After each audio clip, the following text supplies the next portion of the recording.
Her arrogant boss needed a wife to secure his inheritance. He looked straight at her and slid a contract across the desk. "Sign this," he said, "and you'll never have to work a day in your life again." She signed, not for the money, but because she had to save her family. What he didn't know was that she had loved him once, before he became the ice-cold CEO who turned her life into hell. Choi Jin-hyuk was the youngest CEO in Korea, 33 years old, arrogant, cold, ruthless. Employees called him the Ice King behind his back.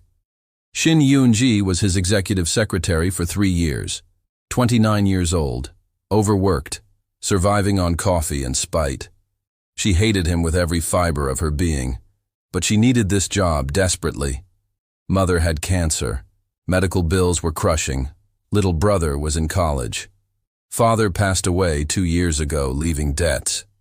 Yoon-ji worked 60 hours weekly just to keep family afloat. Friday afternoon, Jin-hyuk called her into his office. He looked stressed. Actually stressed. First time she saw crack in ice armor. He poured whiskey. Said he had proposition. Business proposition. His grandfather was dying. Had one condition for inheritance. Jin-hyuk needed to be married. Otherwise, shares worth billions would go to scheming cousin. He needed temporary wife. Contract marriage for 1 year. After grandfather passed and inheritance cleared, they would divorce quietly. Then he looked directly at her. Said he was offering her the position. His contract wife. Yoon-ji almost laughed, but he was serious. Asked why her. Jin-hyuk said because she hated him. Because she would never fall in love. Because she was practical and needed money.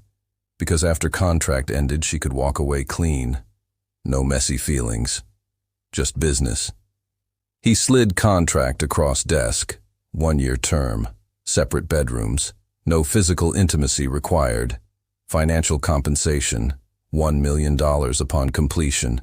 Medical insurance for her family. College tuition for brother. All medical bills covered immediately. Yoon-ji thought about mother's chemotherapy. About brother's tuition. About debt collectors calling daily. About impossible choice between pride and survival. She picked up pen. Hands shaking. Signed. He signed. It was done. Wedding scheduled for 2 weeks. Honeymoon mandatory. 1 year of pretending started now. Wedding day arrived. Small ceremony. Jin-hyuk's grandfather attended in wheelchair, looking pleased and hopeful. Yoon-ji felt guilty lying to dying man. Jin-hyuk played perfect groom. Smiled warmly for cameras. When priest said kiss the bride, Jin-hyuk kissed her. Brief, cold, professional. Their first kiss tasted like lies. Reception was torture. His family welcomed her warmly. Grandfather pulled her aside, said he knew his grandson was difficult but underneath was good man, that he needed someone strong. Yoon-ji felt tears threatening. Old man was dying, hoping his grandson would find happiness. And here she was, fake wife, contract fraud. They flew to Maldives, tropical paradise. Jin-hyuk booked villa with 2 bedrooms, made it clear this was business trip, not real honeymoon. They would appear together in public, separate and private. First days were awkward, complete silence at breakfast. Jin-hyuk worked constantly. They performed for cameras, held hands on beach. His hand was warm but completely impersonal. Took photos for social media. Had romantic dinners with zero chemistry. Third night tropical storm hit. Power went out. They sat by candlelight. Jin-hyuk poured wine. Then asked question that surprised her. Asked if she always hated him. Yoon-ji considered lying, then said she didn't always hate him. That she used to admire him, long time ago, high school, before he became CEO, before Ice King persona, when he was smart student who tutored underclassmen, who smiled occasionally. She was underclassman with embarrassing crush, wrote him confession letter on graduation day, never gave it to him, watched him leave for university without knowing she existed. Jin-hyuk was silent, then said he remembered now. Remembered seeing her in library, studying intensely, always alone. He almost spoke to her once, thought she looked interesting, but was too focused on grades, on making father proud, never approached anyone, never let anyone close. Next morning, Jin Hyuk was different. Asked if she wanted breakfast together. Actually asked, not ordered. They talked. He mentioned childhood pressure, about never being good enough, about building walls to survive. Yoonji shared about father's death, about becoming parent to brother overnight. Something shifted. Understanding, recognition. Both survivors, both pretending to be stronger than they felt. Days passed differently. Conversations happened. Real conversations. Small talk became actual sharing. One afternoon at beach, Jin Hyuk called her to join swimming. She hesitated, then went in. He splashed her playfully. She splashed back. They laughed. Real laughs. Not performed for cameras. She realized with shock she was having fun. With Jin Hyuk. That night after couples massage, they walked slowly. He asked if she remembered science fair from high school. He won first place. She said she remembered. Was there watching. Proud of senior she admired. He smiled. Said he wished he knew. Wished he noticed her then. Maybe things would be different.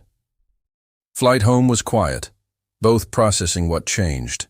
Jin Hyuk's penthouse became their home. 2 bedrooms on opposite ends, clear boundaries. But at work, employees noticed differences. Jin Hyuk slightly less cold, Yoonji slightly less hostile. Rumors started. New bride changed him. Love softened Ice King. Weeks passed. Routine developed. Breakfast together before work. He made coffee. She made toast. Simple domestic ritual that felt surprisingly normal. Evenings they had dinner together. Sometimes he cooked. Sometimes she did. They talked about their days. Laughed at office drama. It felt like friendship. Almost like real marriage. At office, small changes appeared. Jin Hyuk said, "Please and thank you." Actually noticed when she stayed late. Yoonji stopped sighing at his requests. Not because contract demanded it, because she wanted to. 1 month in, his family invited them for dinner. Jin Hyuk's hand found hers under table. Automatic gesture. His thumb stroked her knuckles gently. Unconscious movement. She looked at him. He didn't realize he was doing it. Her heart did strange flip. Dangerous feeling. 2 months in, they were watching terrible movie, mocking it mercilessly. She fell asleep on couch, woke up hours later, blanket covering her. Jin Hyuk gone to his room. Small gesture, meant everything. 3 months in, she couldn't sleep. Heard noise. Kitchen. Jin Hyuk was there making tea. Couldn't sleep either. They sat drinking tea in silence. He asked if she regretted contract. She said no. Asked if he regretted choosing her. He said no. Best decision he made. They looked at each other. Something electric in air. He leaned closer. She froze. He asked if she wanted him to stop. She should say yes. Should protect heart. But she shook her head. No. Don't stop. He kissed her. Not like wedding kiss. This was warm, real, desperate. 3 months of tension releasing. They pulled apart, both breathing heavy, both shocked. He apologized. Said he shouldn't have done that. She said she wanted him to. Contract had 9 months left. Divorce was planned. Falling in love wasn't part of deal. But Hart didn't care about contracts. Next morning was awkward. Kiss changed everything.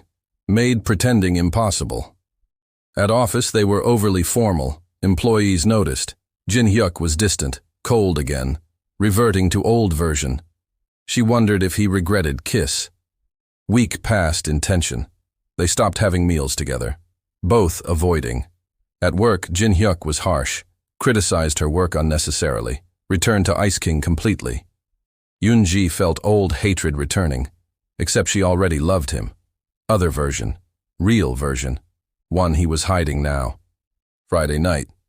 Company gala. Required appearance. At gala they performed, but intimacy was gone. During dance, woman approached. Jung Yoo-jin, CEO of partner company, beautiful, sophisticated, flirted with Jin Hyuk openly, ignored Yoon-ji completely. Jin Hyuk was polite, but didn't shut down flirting, didn't mention wife. Yoon-ji felt humiliated, saw Jin Hyuk laughing with Yoo-jin, first smile all week. Something broke inside. She couldn't do 9 more months, couldn't watch him smile at other women. They left early, silent car ride. Saturday morning, Jin Hyuk knocked on her door. She opened with red eyes. He looked shocked. She said they needed to talk about ending contract early. Jin Hyuk went pale. She said she couldn't pretend anymore. He said it was only 9 more months. She said she couldn't manage. He asked if it was about Yoo-jin. She said it was about everything. About kiss that changed nothing. About him reverting to Ice King. Yoon-ji said she was stupid enough to fall in love.